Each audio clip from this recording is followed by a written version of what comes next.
मी दक्षता प्रवीण बेंदरे। मला 8 वर्षापूर्वी प्रेग्नन्सीमध्ये शुगर डिटेक्ट झाली। त्यानंतर मी बरेच डॉक्टर केले।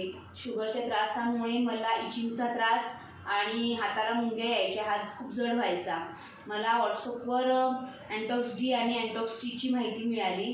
मी दिलेल्या नंबरवर कॉल करून हे औषध मागवून घेतलं।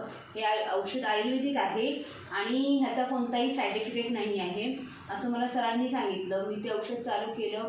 मी औषध चालू करण्यापूर्वी माझी शुगर 350 इतकी होती आणि औषध घेऊन मला आत्ता 3 महिने झालेले आहेत। आता माझी शुगर 180 इतकी आहे आणि मला जो काही शुगरमुळे त्रास होता तो आता पूर्णपणे बरा झालेला आहे। तर माझं असं सांगणं आहे की सर्वांनी अँटॉक्स डी आणि अँटॉक्स टी हे शुगर ज्यांना असेल त्यांनी डायबिटीजसाठी हे नक्की घ्यावं। धन्यवाद।